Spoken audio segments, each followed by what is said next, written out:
Hi everyone, really excited for you to be joining me today for this Friday Feeling session. I've got an exciting guest with me as well. I'm going to reveal in a second who it is. So today's session is all about meditation. Now I know you've got lots of questions about meditation. You want to know how to make meditation a daily habit. Maybe some of you have already started and are struggling. So I want you to tell me what your current relevant experience is with meditation. In the comments section, let me know if you're meditating daily, weekly, monthly. And start asking your questions about the things you're really dying to find out about how to start the process, get into the process, or move in. And today we're going to be quizzing our meditation expert who's joining us. And I'd like to reveal to you our guest for today, who is Lynne Goldberg. So Lynne, thank you so much for being here. I'm so happy to be here. Yeah, no, Thank it's you. great to see you. It's great to be here. Yeah, so Lynne, I mean, for our audience who may already be using your app, they may already be learning from you, and some of them may not be. So you've founded this phenomenal app, right? And it's called, Oh My God, I Can Meditate. And I love that because it is that feeling, right? That moment when you feel, oh my God, I can actually do this. And you lead these guided meditations. You've had phenomenal reviews across the app stores. I've read through them, and there's just thousands of people just saying how much you've helped them. Thank you. And if for those of our audience that don't know you, I'd love for you to just introduce yourself. So I got started with meditation, and I was not a natural. So as you were just talking about, people who are trying to get started having a bit of difficulty, I relate. Because for me, starting my meditation practice was, I was an emergency meditator for lots of years. I would wake up at 3 o'clock in the morning and I would be like, okay, I've got to calm myself down. And I didn't have a steady, regular practice. And of course, when I started to develop that practice is when I started to really notice the real changes. And then there was all the rules and regulations around meditating, right? So for me, I felt like I wasn't good at it, right? I was having thoughts, and of course that must make me a bad meditator. And so what we've tried to do is normalize it, make this something that is really accessible, and you can tell by the name, and take away all of the shoulds and just help people get that practice and that foundation started. Amazing. And you talk about this quite openly. You talk about, in your own words, you say, stressed out, sleep-deprived businesswoman, and now a renowned meditation coach. And I love that journey because it just shows how relevant you feel meditation is to real life. Right. Yeah. Well, I had this, what I considered to be the perfect life. I was, a successful business person, and I had a fabulous husband, and I was pregnant with 2 beautiful twin girls, and I had the perfect family, and I really felt like I had it all. I had this sense of this, look at me, puffed up sense of, okay, all this stuff is important. And then I lost everything. My mom died. I lost the twins. My marriage fell apart. I lost my job. And I was stuck with this idea of like, oh, well now who am I really? If all this, the stuff that I identified with so strongly is gone, what makes me me? And that's where meditation really came in. It was that sense of taking myself out of that poor me, look at what happened to me, and starting to understand that there was so much more than just that. And that was what changed my life. That's unbelievable. I read about that before you were coming on today, and I read that and I just thought, wow, that's extreme. Like that's not just, oh, I don't like my job, I want to change my job. It's not like, oh, I'm not getting along with my partner. That's extreme. How were you able in that situation, before even being a meditator, I don't know if you were meditating at that time, how were you able to just kind of have that switch? Because I think a lot of the viewers have their own struggles. Some people have extreme struggles, some people have less extreme, but when we go through them, everything feels extreme. Right. So how did you in that instance turn to something positive and turn yourself to meditation as opposed to feel bad for yourself, like you were saying? Well, I'd love to say that it was just like that. I had no self-pity, and I did everything positively, but that wasn't the case at all. I mean, I write in my bio copious amounts of white wine, and Chardonnay was definitely my go-to. So I didn't have it all together, and I did know that when I did meditate, it made me feel better. But like so many of the things that we know are good for us, like we know exercising is good for us too, but we don't tend to do it. Yeah. So I just recognized that when I would drink and sort of not, to escape everything, it was kind of like pushing a beach ball underwater. The more you push it away, the more it pops up in your face. And I couldn't escape what was happening. And when you sit with it, as painful as it is, it just made me feel so much better. Lynne, one of the things that I was really looking into is what you've kind of touched on also, is busting the myths around meditation. And from my own personal meditation practice and looking at other people's, I've noticed there are benefits and then there's the process. And often I feel that the media puts this spin on the process as being always really calming, soothing, and just beautiful. But I'd love to hear from you. What do you think are the benefits of meditation?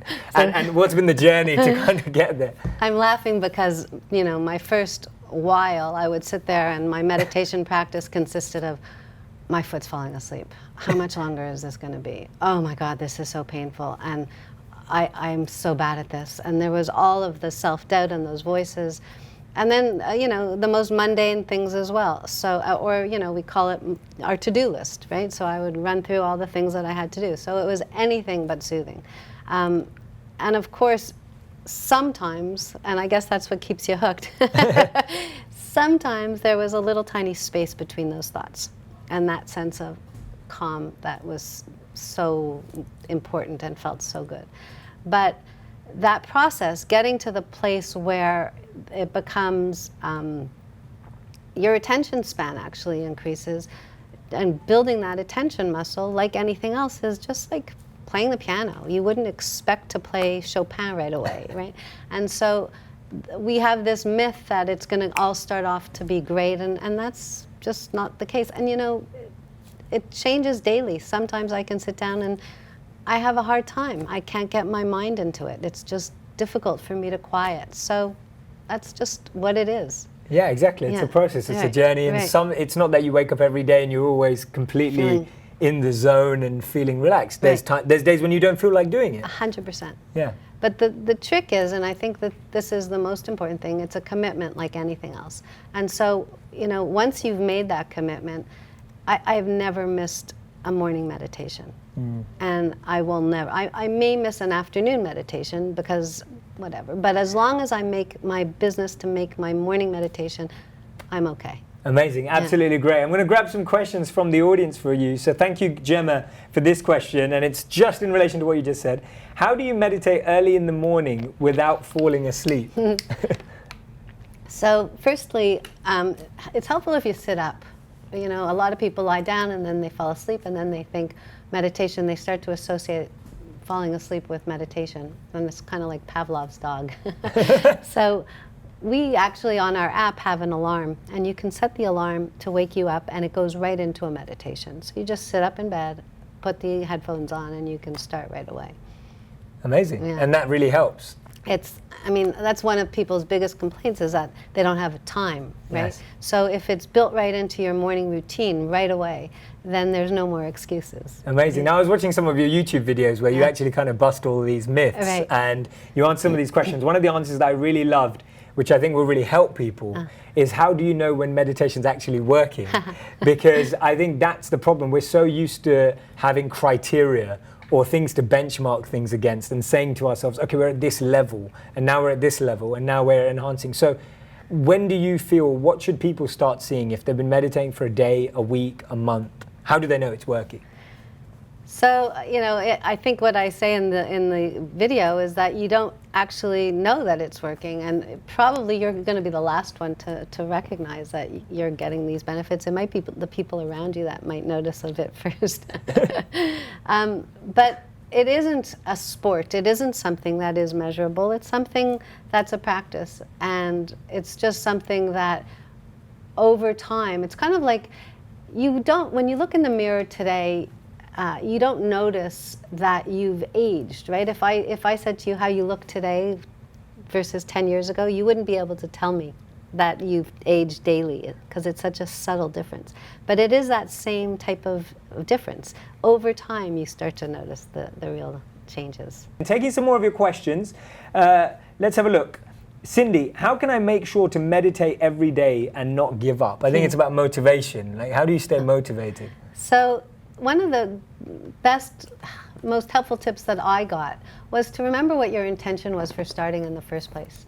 And for many of us, we just don't like the way we're responding to our day-to-day life. Some of us might be, getting into conflict often with people. We might be feeling jittery or anxious all the time. So just coming back to whatever it is that was our motivation for starting this practice in the first place, and then setting your intention. So remembering, okay, this is what I was hoping to accomplish, and keeping that fresh. So every day coming to your meditation practice with that intention. Amazing. And how do you think is the best way to plant that intention, or to really cement it so that it feels exciting and fresh every day? Because I think we just have this fascination today with instant gratification or instant results. Again, on the app we have one of the meditations is actually an intention meditation. So beautiful. Leading through what your heart desire really is, and really recognizing that there's a difference between saying I want to lose weight and I want to be healthy. Just recognizing that the intention somehow is bigger than the way that you're going to go about achieving those day-to-day steps. So having a bigger vision for yourself than just the day-to-day steps. Lynne, what were the signs that made you realize meditation was working versus giving up early when you thought it wasn't working? What was that turning point? So again, I just knew that I felt calmer when I had an opportunity to turn off some of that noise. And there was always that sense of me rushing to the next thing and moving and having to do so much. And that busyness, just stopping and allowing that quiet to permeate me, changed how I felt internally. So coming from that place of calm, which is hard to access initially, but once you sort of feel that place of calm, I didn't want to feel anything other than that place of calm, right? I didn't want to have to move from a sense of doing and striving and achieving, and it was just nicer to just feel that sense of being. Yeah, unbelievable. One of the things I've always felt in my own life is that it's kind of like eating. It's like I know I need to do it, and I may not love every meal, right, but it nourishes beautiful. Me, and it keeps me alive, and right. it keeps me going, and you only notice how much it affects you when you don't do it. Right. So like if you stop eating, you're almost like, oh my God, I need it. So I think sometimes people see it as such a luxury to meditate, but actually it's such a need of our mind and our brains as well. Patrick, I like this question, and this will come from your time as a businesswoman, and I know you work with several executives and working with people in the working world. Patrick says, any tips on meditating during the work day? Yeah. So people who struggle to get up early in the morning, busy days at work. So the great thing about meditation is you can do it anywhere. You don't need to have a special place, and I think that's one of the myths, if we're going to bust another myth. I meditated in my bathroom for the longest time because that was a place where I could, get some quiet. Or in my car, well, although not while I was driving, so. But just, plug in your phone. We have meditations for the subway. We have 3-minute meditations. As long as you just do it on a regular basis and you find that consistency, any time, any place is the best place. The best place to meditate is the place that you'll do it. So if you have 5 minutes in your office, that's your time. Amazing. There we go. You can meditate everywhere, from a subway to your desk at the office, walking to get lunch, walking back home from work, wherever you are. Meditation's totally universal and accessible everywhere you are. So definitely, if you're asking questions about where to do it, check out the app. And I'm guessing that, where else have you got meditations for on the app? I'm intrigued. We have total situational. We have everything from in your office, at your desk, on the subway. We have eating meditations, walking meditations, whatever, really. Fantastic. Whatever. Yeah, and then we have situational. We have over 200 situational meditations. Like something, my boss is a jerk, for example, really, which was, to help you with compassion for yourself as well as for other people. So it's designed to be used. Yeah. by real people in the real world. Well, there you go. Now there's no excuse if I don't have time, because Right. it's matched to those situations. I'm sure you've all had that feeling in the last week that my boss is a jerk. I'm sure everyone can relate to that one. If you have that related to that, there's a meditation for it. Absolutely wonderful. A brilliant way of looking at meditation. I'm going to request Lynne to actually lead us in a guided meditation, just a short guided meditation that you think would be relevant for all of us. It can be anything that you like.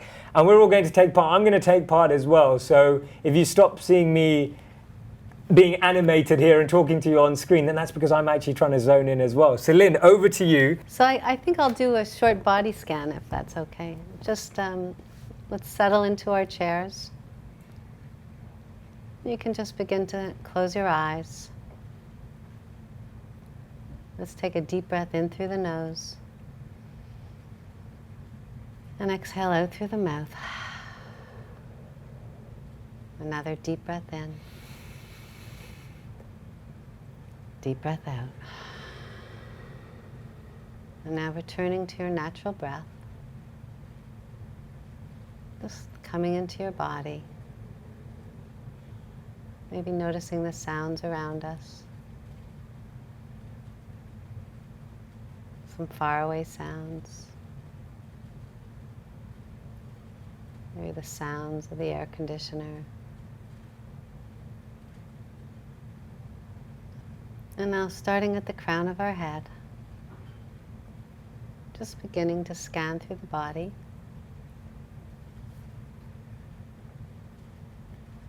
So just noticing your forehead.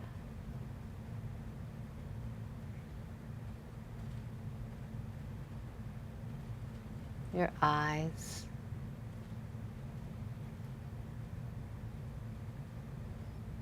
Just allowing your tongue to relax.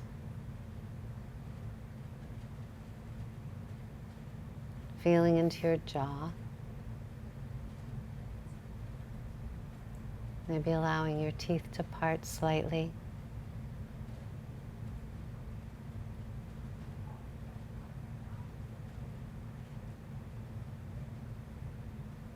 Noticing your shoulders.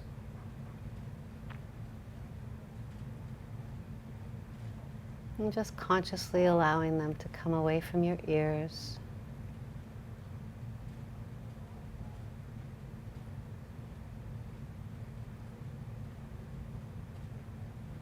And feeling your chest. Maybe noticing the air as it moves through your chest.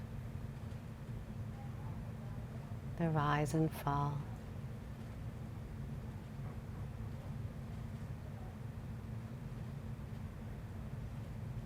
And feeling your belly. On your in-breath, filling your belly with air. And on your exhale, allowing it to soften.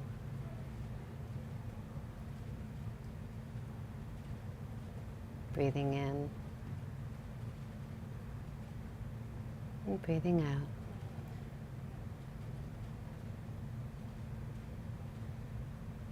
Noticing your seat and the point of contact with the chair.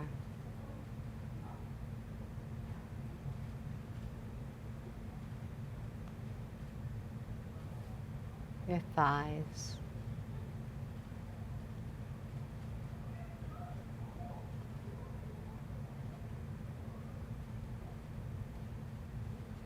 Your calves.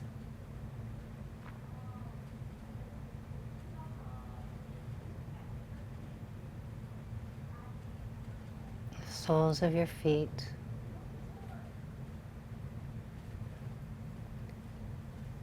And with each inhalation, infusing your body.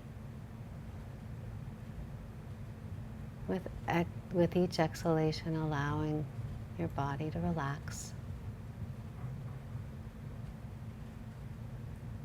Breathing in.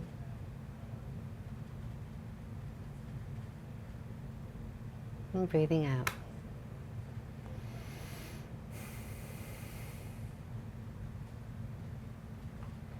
Now bringing your awareness back to your body, back to the sounds around us. And whenever you're ready, you can gently open your eyes. It's amazing that we just had thousands of us meditating together.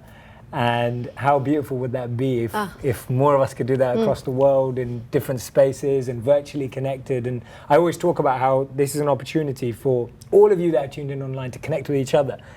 Global conscious community of change makers. So thank you so much for taking part in that. I'm going to take more of your questions now. And there's this question that's come through here for Lynne, which is, let's have a look. Oh yeah, Anvika, as a young generation, we have a lot of thoughts going on in our mind at the very instant. So how do we make sure that we're not thinking about anything else and focusing on calmness and peace?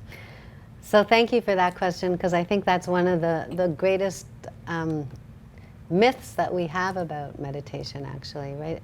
We have this idealized, we're supposed to stop all thoughts, but in fact, all meditation actually is just noticing the thought and then coming back to whatever the object of your attention actually is.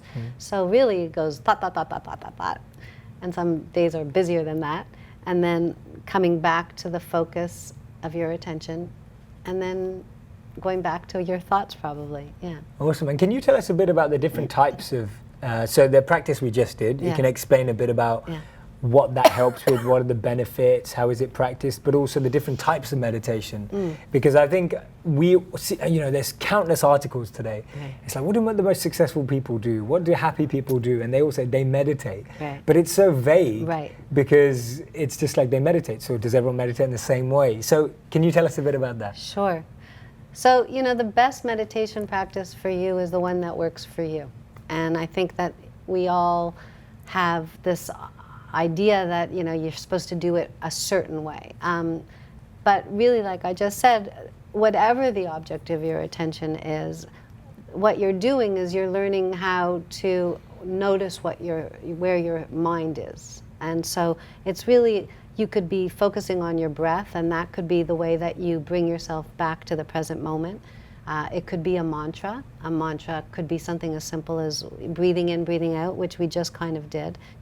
It could be noticing the parts of your body. But wherever you are bringing your attention to, you're focused on that. And then when your mind drifts off, as it always does, you notice, thought, and then you come back to that object of your attention. So, without going into too many different schools of thought, because I think that separates, and we say we're a non-denominational app is really what we say. But there's guided meditations which can help people who find it really difficult to just sit in silence and have just breath meditation. Whatever works for you is the best meditation for you. And there's no way you could do this wrong. Yeah, exactly, yeah. I really wanted to ask you this question because I'm really interested into how meditation as a practice or a tool, as a technique, feeds into our life, relationships, and behavior. Because I feel like that's such a big part of our life. We may meditate for 10, 20 minutes, an hour, 2 hours a day, but we've got another 16 hours that you're awake for. So how do you feel meditation helps us in terms of judging others, judging ourselves, and just functioning?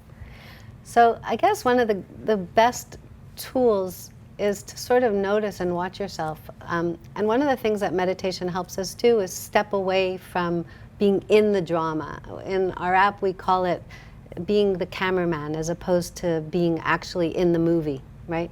And so what does a cameraman do? A cameraman takes in the whole picture and allows you to see things from a much bigger perspective. When you're in the drama, you see things from your very narrow focus. We call, that our inner diva. Yeah, everyone has one. It's all about me. Yeah. And we all do that. It would be lovely to say that we get away from it, but at least when you meditate, you notice a little bit more that you tend to do that, and then you can step back and try to see it from a bigger, wider view. And of course, what we do is what we look for, we tend to find, right? So as we're saying, nobody likes me, or I always do, whatever the drama happens to be. When you're looking at it more from the view of the cameraman, a cameraman isn't watching it from that narrow focus. A cameraman watches it from a bit wider. I heard a wonderful story that, if you don't mind, yeah, I'd love please, to, yeah, sure. It made me laugh, and so hopefully, but it was the story of this woman, and she was in the car with her little 5-year-old son, and as they were driving along, this person in front of them stood up stark naked in a convertible, and her 5-year-old son, the woman was just like aghast, and she was like, "Oh my God, I can't believe that person just stood up naked." And the 5-year-old looked over and he said, "Mommy, that girl's not wearing her seatbelt." And that's perspective, right? Yeah, amazing. So that's I think what meditation helps us to do. It helps us to broaden that perspective a bit more. Yeah. Absolutely amazing. Love that story. Yeah. I'm glad you shared that with us. I hope you like that story as well. It's amazing what happens when you have that perspective. We all see those pictures on social media. Right. And most of us can't spot everything because our attention's being taken away by something else. And I think that's something we all are challenged with today. There is so much competing voice and noise. Like noise. We're looking for our voice in all of that. How do you feel we can do that more? How can we all kind of shut out the noise and find our inner voice? So again, being able to get quiet and listen to, so that's a really great question, because there's the voices that say, "I'm not good enough, I'm not enough," and I think those voices we hear very easily, right? And I mean, I suffer from, I need to have more of this, and why, if I were more like her, then maybe I would be happy then, and all of those things that we tell ourselves that somehow make us feel inadequate. But below that quiet place of introspection, there's a real peace, and that voice that is bigger than all of it is the voice that you can access when you actually can turn off all that noise. Yeah. That's amazing. Brilliant, guys. So I'm going to go in with Lynne. She didn't know about this, as we always do. We have an on-the-spot round with all of our guests, where we go for a quick-fire series of questions. Lynne's actually dealing with having, you're struggling with a bad cough, but you're just exuding this beautiful energy to all of us. So thank you so much for sharing that. So I'm going to put her on the spot. We're not going to be too harsh to her because we don't want her to not be able to keep up, but I'm sure she'll do absolutely brilliant. If you're ready for the on the spot round, press the share button if you want more people to see it. So we've got a series of questions that we put together that we're going to ask you, and we're going to ask you to answer it as quickly and as sharply as possible. I'll let you have some water before you have it. And go away, and we'll see what the audience thinks straight after. So my favorite way to unwind is? Meditate. Meditating where?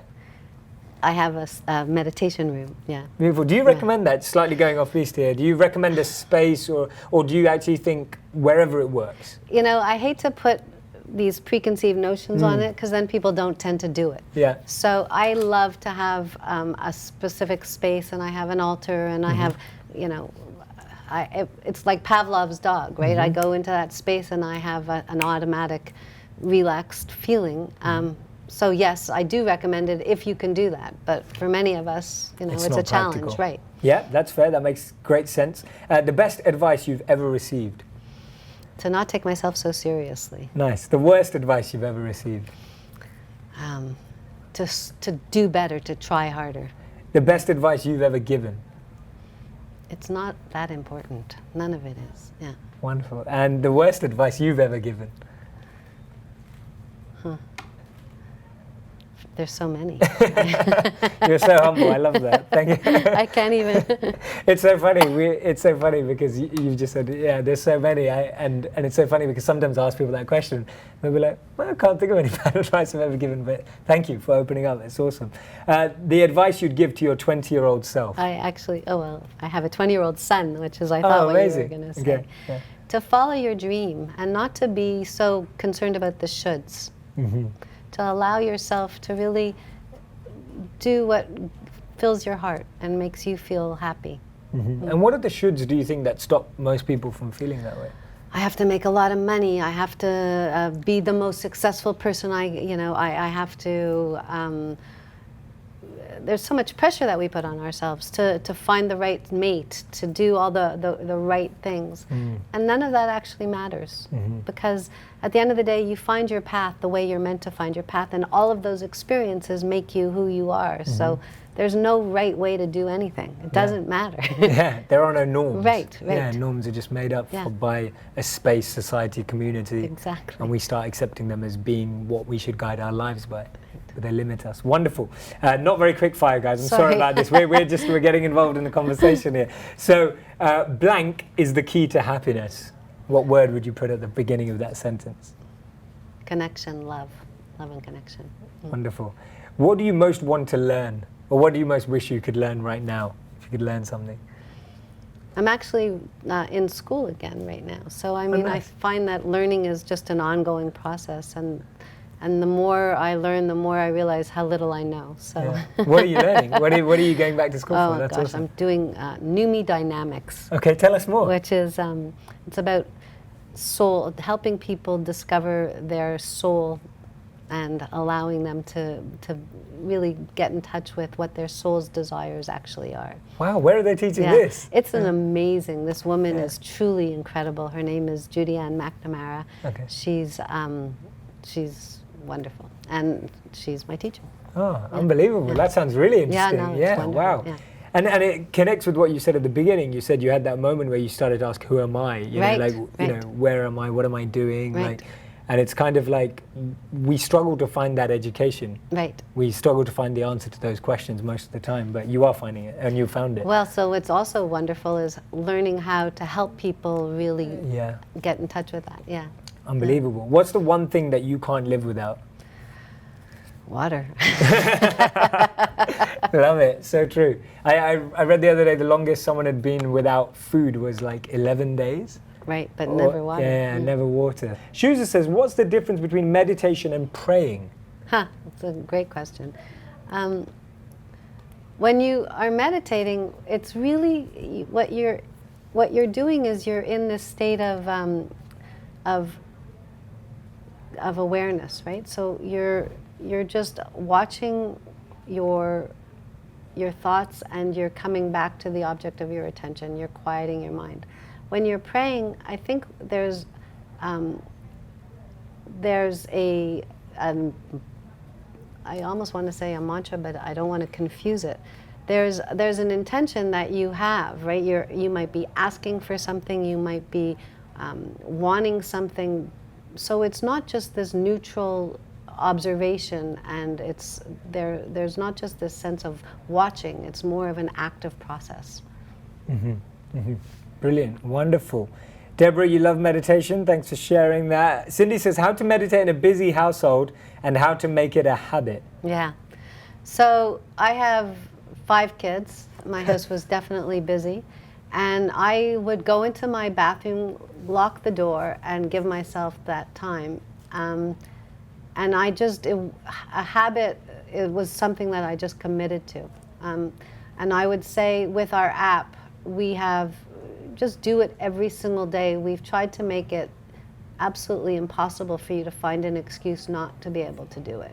So set your alarm, do it first thing in the morning, because what ends up happening is our days get away from us, and then we try to get to it, and then things always come up. So just commit and just say to yourself, okay, I'm going to do this first thing every single day. Find yourself a quiet spot and do it. Amazing. Now, I really wanted to ask you about, obviously, apps. You have this great app. Yeah. And I like apps because they digitize and scale everything and allow everyone to access things, as opposed to people having to pay for an expensive retreat or having to go to another place in the world. Right. How much do you think physical experiences with meditation are also integral to people's meditation depth or immersion or really getting involved in something? Or do you feel that actually people have no access to the apps that are out there, or technology is good enough?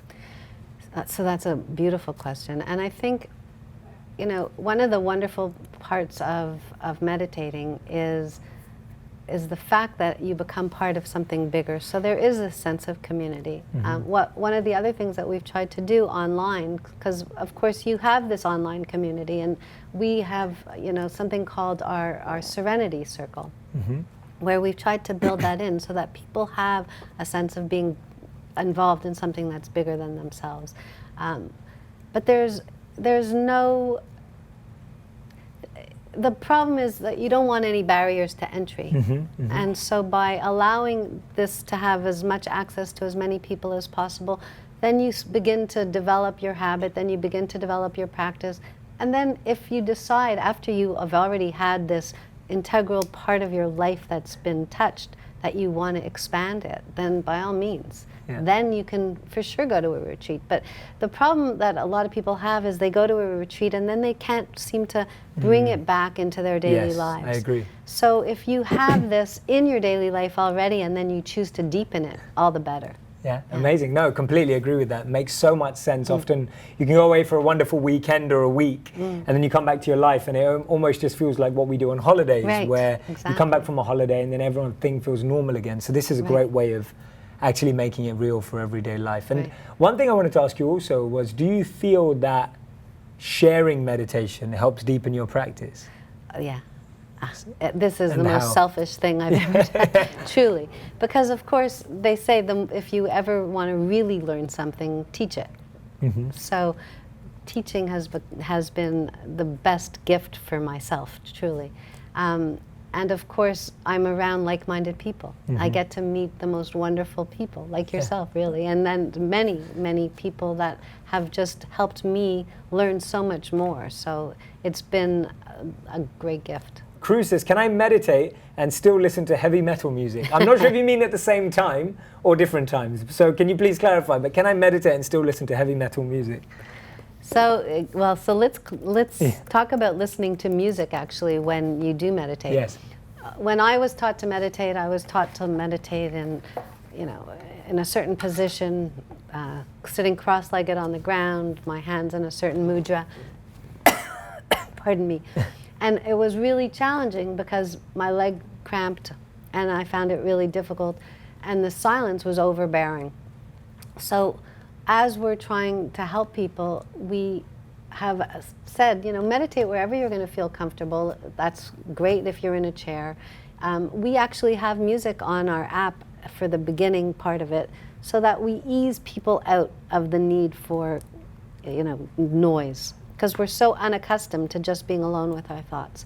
And music can be a wonderful way to meditate as well, as long as it's not rhythmic. As long as you don't have an expectation of what is going to be, then you're not sort of following along in this lovely melody, but you're actually paying attention to whatever the notes might be. So heavy metal, if you're actually meditating and listening to heavy metal, it might be a bit challenging. but I would say that listening with a freshness to heavy metal is a wonderful way to just keep your ears open and be alive and be present for it. Yeah. Absolutely brilliant. Guys, thank you so much for tuning in today. I hope you've enjoyed this conversation all around how to meditate, the benefits of meditation, how you can make it an actual daily habit for yourself. I've been talking to Lynne Goldberg, who's an expert in this field, and she has a brilliant app called Oh My God, I Can Meditate. And the app actually takes you all the way from meditating in the subway to eating, to sleeping, to living your daily life. So definitely check out the app. If this is the first time you've tuned in, my name is Jay Shetty. I'm at Jay Shetty IW on Facebook and Twitter. You can come and find me there and tune into some of my work, which is all based around positivity, motivation, and mindfulness. And Lynne, I'm going to give you an opportunity to say anything that you feel that's with you right now, the energy, anything that you'd like to share with our audience before we say goodbye to them. So is there anything that you'd like to share? So don't be intimidated, because there's absolutely nothing stopping you from having the opportunity to really, truly transform your life. And it's just a question of doing it. So get up and meditate every single day, and I promise you it will be life-changing. Thank you so much for being an amazing, open and honest guest. And I hope you had a good time. Oh, it was great. Thank you. And the audience loved it. So thank you so much. Pleasure. Thank you.